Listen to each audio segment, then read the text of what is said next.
Tonight, extreme fire behavior. Wildfire crews prepare for a dangerous weekend. Evacuation order. Wildfire near Summit Lake explodes. An alert issued. Residents near Goodloe told to be ready to leave.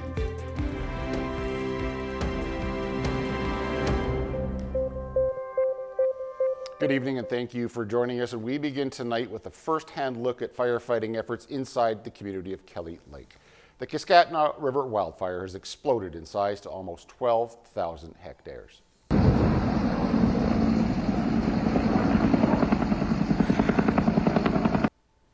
This is video of helicopters working to save the community Thursday. The fire reaching the edge of Kelly Lake, spotting causing trees and grass to burn. However, so far no structures have been lost. Today, the BC Wildfire Service warning 2 separate cold fronts this weekend could cause extreme fire behavior. High winds late this afternoon, shifting to the southwest, moving the fire to the northeast towards Kelly Lake. Helicopter pilots using night vision goggles fighting the fire overnight. The fire has moved past Kelly Lake to the north, but it's still a threat to the north, south, and west, and there's still a risk to the community until high winds die down on Sunday. It's going to be a challenging weekend for firefighters. And the MLA for Peace River South with a message for those on the front line working to save Kelly Lake. They have done a fantastic job. I'm very proud of them. I'm very proud of the work that's been done to save the community. And I want to give my absolute gratitude on behalf of everyone in the South Peace riding to every one of those firefighters. Neufeld goes on to say that the Wildfire Service is expecting a challenging weekend with the Kelly Lake fire. The MLA says that every available firefighting resource in BC has been sent to the Northeast BC. He's reminding everyone affected to keep an eye out on the Peace River Regional District's webpage for any evacuation orders or alerts this weekend. Neufeld also encouraging everyone to please stay safe. And we have a number of evacuation orders and alerts across the region to tell you about tonight. Another emergency alert since Friday as the county of Grand Prairie has expanded an evacuation alert. It comes after the Kiskatna River wildfire crossed the Alberta-BC border Thursday. Anyone south of Township Road 710 to 700 east of the BC border to Range Road 130 must be ready to evacuate within 30 minutes. Yesterday, an evacuation order was issued covering everyone located north of that same area. That order remains in effect. Anyone who needs to evacuate can register at the Hythe Community Library.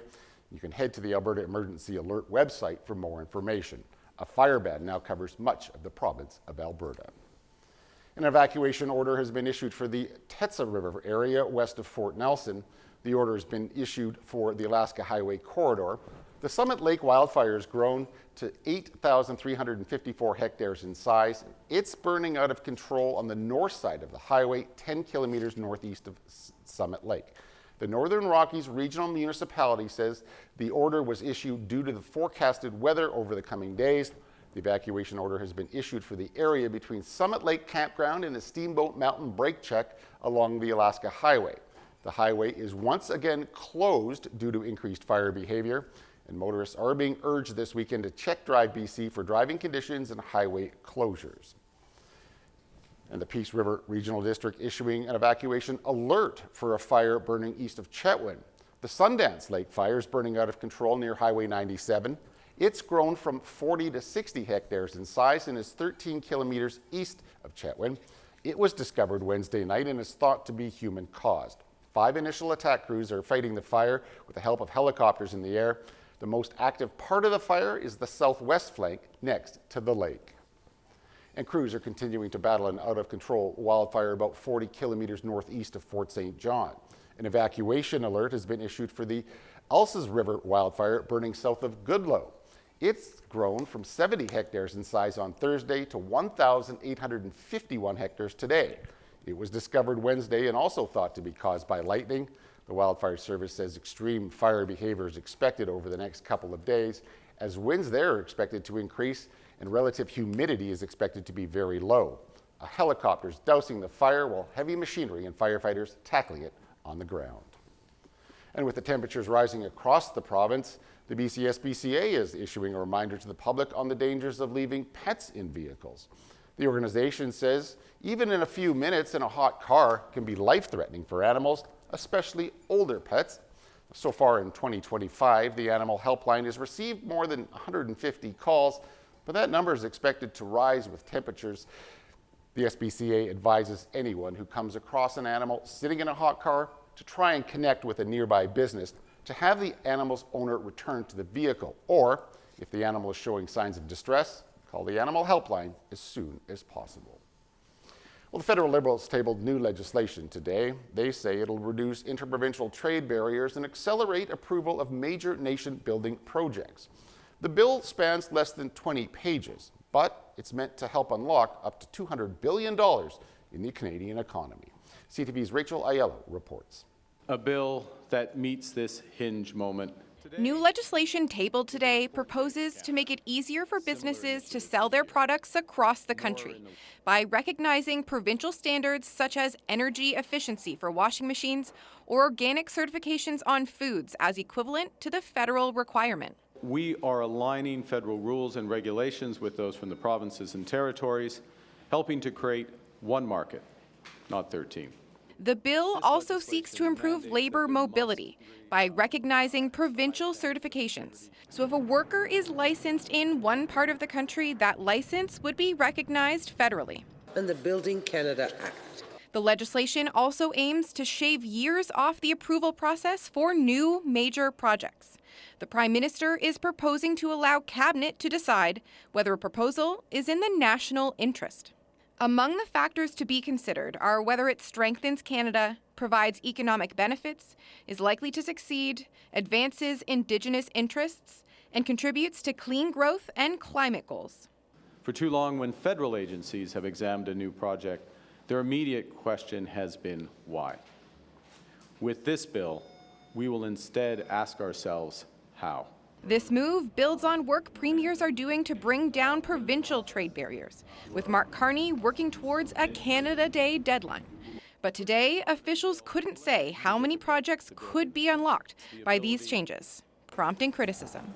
It's a small step, but it is breadcrumbs when we needed a bold move. The pressure is now on to try and pass this legislation before the House of Commons breaks for the summer 2 weeks from now. Though today the Prime Minister said if Parliament needs to sit longer to get it done, it should. Rachel Aiello, CTV News, Ottawa. Canada Post and the union representing 55,000 of its workers have returned to the bargaining table. The Canadian Union of Postal Workers says negotiations resumed today. The two sides are now working with a federal mediator on terms of binding arbitration if the dispute gets to that point. The union formally requested arbitration back in May. On Wednesday, Job Minister Patty Hajdu called for talks to continue. Canada Post has asked her to order workers to vote on its most recent offer. Well, some troubling news tonight on the state of the Canadian economy. New data showing the unemployment rate rose to 7% in May.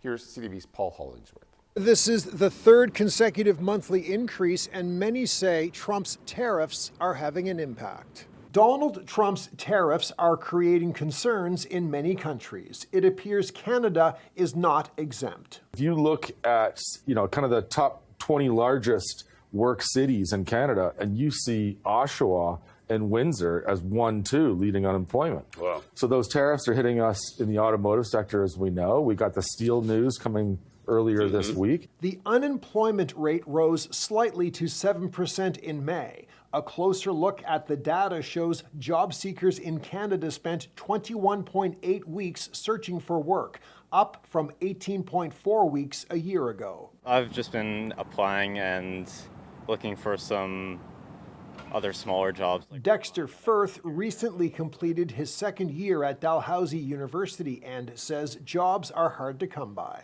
I've applied to probably over 100 places at this point and got 3 interviews total, and I haven't been hired. He's not alone. As the unemployment rate continues to climb, small businesses are feeling the pinch, and many companies are already cutting back on part-time hiring and student employment. We went out to just over about 130 small businesses. About a third of them had already actually said that they were actually adjusting their hiring plans, and 17% of them had actually already put on pause any hiring. There is some good news. The wholesale and retail sectors added jobs, but the manufacturing sector shed almost 12,000 jobs in the month of May. The federal Liberals have introduced citizen by descent legislation, which would extend certain rules in this country. If you're a Canadian citizen, you were born in Canada, you could pass on your citizenship to your children who were born outside of Canada. But if you were a Canadian citizen who was born outside of Canada, you couldn't pass it along. This amendment would reverse changes made by former Prime Minister Stephen Harper. Bill C3 would automatically give citizenship to anyone who would be a citizen today if not for the first generation limit. The government says the current first generation limit to citizenship no longer reflects on how Canadian families live today. India's Prime Minister will attend the G7 summit in Alberta this month. Narendra Modi accepted an invitation from Prime Minister Mark Carney. Modi thanked Carney for the invitation and says Canada and India will work together with renewed vigor, guided by mutual respect and shared interests. The Prime Minister's office confirmed Carney spoke with Modi by phone today. The two leaders also agreeing to continue talks about law enforcement and security concerns. Now, Canada's relationship with India was strained by allegations of India's involvement in the killing of a Canadian Sikh activist in 2023. India has denied those allegations. Well, the Sikh Federation of Canada is not happy about the invitation. They're calling it an insult to Sikhs in Canada and a threat to Canadian institutions. The U.S. president is now pushing positivity after a very public feud on social media with billionaire Elon Musk. But today, both sides are stepping back and the focus is returning to the American economy as the U.S. lost 22,000 jobs last month. ABC's Perry Russom has details from Washington. New jobs numbers from the Bureau of Labor Statistics show a slowing job market hanging on despite the constant uncertainty around President Trump's tariffs. 139,000 jobs added in May. Those numbers are better than expected, with the unemployment rate staying at 4.2%. Trump responding, posting online, "America is hot. 6 months ago, it was cold as ice." Federal government employment still falling, losing 22,000 jobs last month. The engine behind those cuts, Elon Musk. Elon and I had a great relationship. I don't know if we're well anymore. In the explosive feud playing out in public yesterday between Trump and Musk, the world's richest man warning Trump's tariffs will cause a recession this year. It's one of the many allegations Musk made about Trump, including posting on X, "Without me, Trump would have lost the election," adding, "Such ingratitude." Musk also calling for Trump to be impeached and accusing Trump of being in the Jeffrey Epstein files. Musk providing no evidence to back up that claim. ABC's John Carl speaking with Trump on the phone this morning. There's been reporting out there that the White House is working to put together a call between Elon Musk and Donald Trump to broker some kind of peace. I asked Donald Trump about that. He said he's not particularly interested in talking to Elon Musk. He said Elon wants to talk to him. He's not ready to talk to Musk, who he called a man who has lost his mind. In another sign of the breakup between Trump and Musk, the president is considering selling the Tesla he bought to support Musk. Right now, it's parked outside the White House. Perry Russom, ABC News, Washington. And speaking of beef, while barbecue season has begun, many Canadians are rethinking what they're throwing on the grill. As CTV's Tyler Fleming reports, soaring prices is turning beef into a luxury. Sheila Soprovich just finished her grocery shop, but where's the beef? There's no beef. No beef. She says it costs too much. I only buy on sale, and steak is almost never. Since January, strip loin steak is up more than 30%, in some cases pushing past $55 per kilo. Ground beef, if I can get it on a good price.